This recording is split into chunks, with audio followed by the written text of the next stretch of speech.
Hello gender parents, कैसे हो आप लोग। आई होप आप लोग अच्छे होंगे। आज की वीडियो का टॉपिक है छोटे बच्चों को पढ़ाने का आसान तरीका। बहुत सारे पेरेंट्स की क्वेरी आती है कि प्रीति, हमारे बच्चे पढ़ाई में इंटरेस्ट नहीं दिखाते, हम दिन भर उनके पीछे लगे रहते, फिर भी वो अपना होमवर्क कंप्लीट नहीं करते। स्कूल जाने से पहले ना चाहते हुए हमें उनका होमवर्क करना पड़ता है। पेरेंट्स, अगर आपकी भी ऐसी ही कुछ क्वेरीज है तो आज का वीडियो बिल्कुल आपके लिए ही है, क्योंकि आज मैं ऐसे ही 5 इजी टिप्स देने वाली हूँ जिसे फॉलो करके आप अपने बच्चे की पढ़ाई को इंटरेस्टेड बना सकते हैं, उनका पढ़ाई में इंटरेस्ट जगा सकते हैं।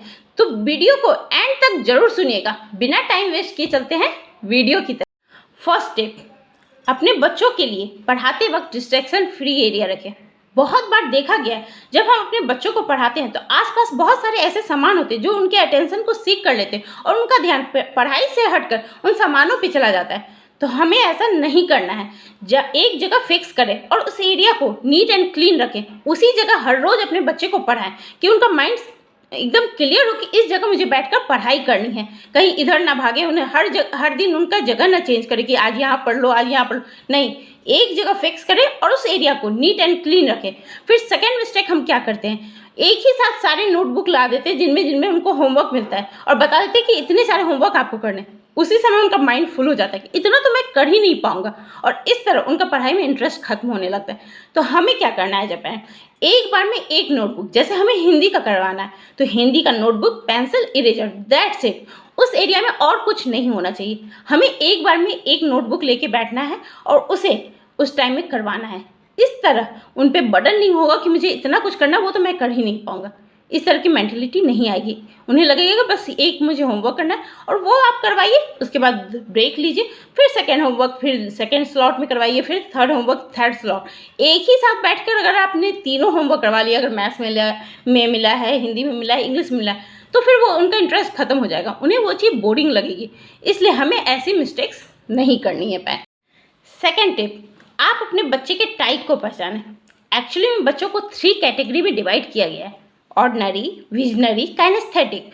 जो बच्चे ऑर्डिनरी होते हैं, आप देखेंगे अगर आपका बच्चा ऑर्डिनरी है तो वो सुनकर ही बहुत कुछ सीख जाता है। अगर आपका बच्चा विजनरी है तो वो देखकर बहुत कुछ सीख जाता है। अगर आपका बच्चा काइनेस्थेटिक है तो वो एक्टिविटी के थ्रू ही बहुत कुछ सीख जाता है। आप पहले अपने बच्चे के टाइप को पहचानें और फिर पढ़ाते वक्त उनके लिए डिफरेंट वर्ड यूज़ करना पड़ेगा। अगर आपका बच्चा ऑर्डिनरी है तो हमेशा हमें अपने बच्चों को कहना होगा सुनो बेटा, तभी उनका इंटरेस्ट पढ़ाई में आएगा। बार बार यूज़ करना पड़ेगा सुनो बेटा और बोल बोल कर उसको पढ़ाना होगा। इस तरह आप अपने बच्चे का, जो ऑर्डिनरी बच्चा है आपका, उसका इंटरेस्ट पढ़ाई में जगा सकते हैं। अगर आपका बच्चा विजनरी है तो उसे बार बार हमें कहना होगा पढ़ाई के वक्त देखो बेटा, और बार बार उंगली रखकर दिखाना पड़ेगा उन्हें। इस तरह उनका अटेंशन पढ़ाई में इंटरेस्ट जागेगा। तो हमें अपने विजनरी बच्चों को बार बार कहना होगा देखो बेटा। अगर आपका बच्चा काइनेस्थेटिक है तो पहले तो आप उसे पूरा खेलने दें। जब तक वो पूरी तरह खेलेगा नहीं, उसका इंटरेस्ट पढ़ाई में आएगा नहीं। तो उसे पहले पूरी तरह खेल लेने दें। फिर जब वो पढ़ने आए तो उसके लिए वर्ड यूज़ कीजिए फील इट, महसूस करो बेटा। बार बार इसको यूज़ कीजिए, फील इट बेटा, फील करो बेटा, फील करो। तो इस तरह आप अपने बच्चे को टाइप के अकॉर्डिंग उसका फिर पढ़ाई में इंटरेस्ट जगा सकते हैं। अगर आपका बच्चा विजनरी है और आप उसे बार बार कहिएगा सुनो बेटा सुनो बेटा, तो उस तरह वो इंटरेस्ट नहीं दिखाएगा। इसलिए पहले अपने बच्चे के टाइप को जानें और अप्रोप्रिएट वर्ड यूज़ करें पढ़ाई के वक्त। देखो बेटा, सुनो बेटा, फील इट बेटा, महसूस करो बेटा। इस तरह आपका बच्चा जो इस टाइप का है, फिर आप उसको पढ़ाने में आपको आसानी होगी। थर्ड टिप, अपने बच्चों से सही उम्मीद रखें।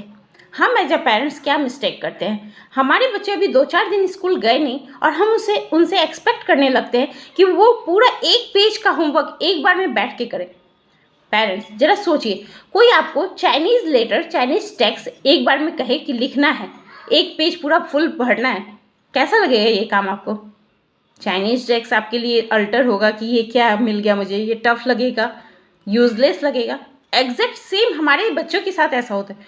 वो लेटर्स जो है हमारे बच्चों के लिए अननोन है, वो आज से पहले उनसे मिले नहीं है और उनके लिए वो चाइनीज़ लेटर की तरह होते, और हम कह देंगे कि पूरा 1 पेज भरना है, तो ये काम उनके लिए बोरिंग होगा, टफ होगा।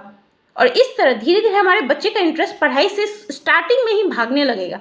अगर हम उन पर फोर्स करेंगे कि नहीं पूरा बैठ के लिखो एक बार में, इस तरह उनका इंटरेस्ट धीरे धीरे कम होगा। तो हमें अपने बच्चे को पढ़ाई को इंटरेस्टिंग बनाने के लिए उसे गेम वेम में करना होगा। बेटा एक लाइन लिखो, जाओ 5 मिनट खेल के आओ।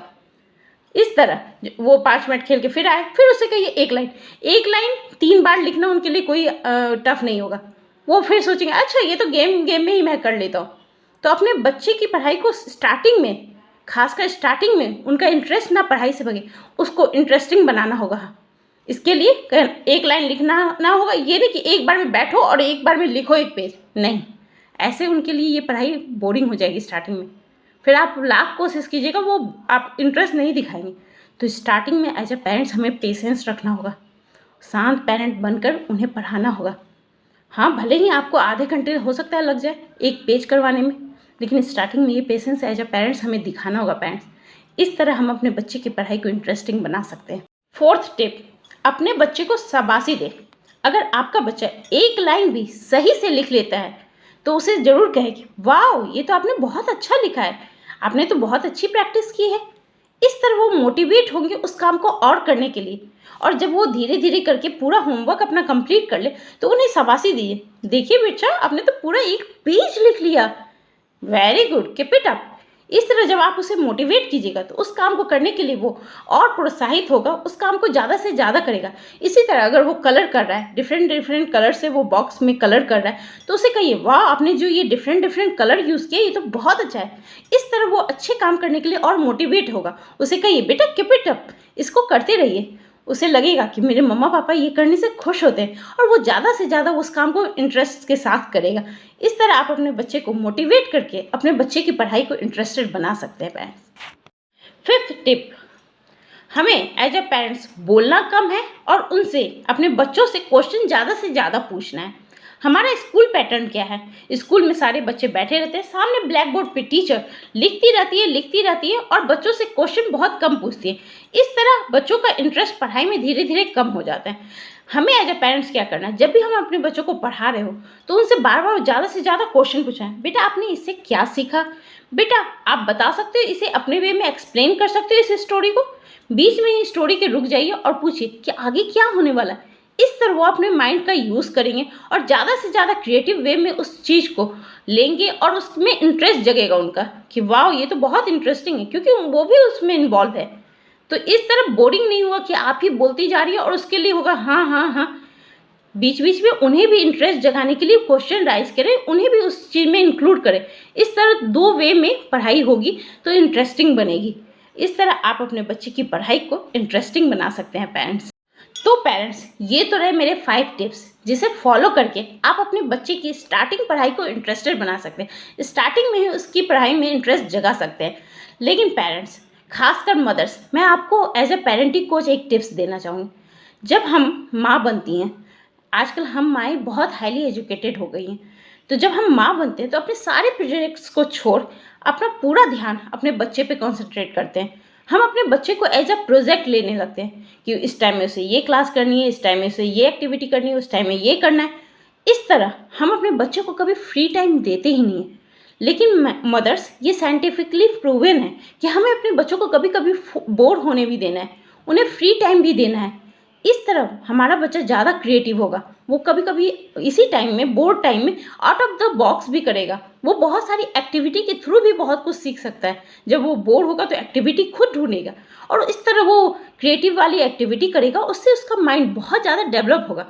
तो मदर्स, कभी कभी हमें अपने बच्चों को फ्री भी टाइम देना है, क्योंकि आगे चल के उन्हें ही अपनी लाइफ जीनी है ना। हम कब तक उनके पीछे पड़े रहेंगे। तो मदर्स, अपने बच्चों को एज अ प्रोजेक्ट ना। तो पेरेंट्स, आपको बताए हुए सारे टिप्स कैसे लगे कमेंट में ज़रूर टाइप करें। वीडियो पसंद आया है तो वीडियो को लाइक ज़रूर करें। अगर आपने मेरे चैनल पेरेंटिंग कोच प्रीति को सब्सक्राइब कर दिया है तो आपका बहुत बहुत आभार। अगर अभी तक आपने मेरे चैनल पेरेंटिंग कोच प्रीति को सब्सक्राइब नहीं किया है तो प्लीज़ अभी पेरेंटिंग कोच प्रीति को सब्सक्राइब कर नीचे जो बेल आइकन दिख रहा है घंटी जैसा, उसे दबा दें ताकि मेरे आने वाली वीडियो की नोटिफिकेशन आपको टाइम पे मिल जाए। मिलते हैं इसी तरह की इन्फॉर्मेटिव वीडियोज़ के साथ। और हाँ, अगर आपको लगता है कि ये वीडियो किसी और भी पेरेंट्स के काम आ सकती है तो प्लीज़ उन्हें ज़रूर शेयर करें। और तब तक के लिए बाय बाय, हैप्पी पेरेंटिंग।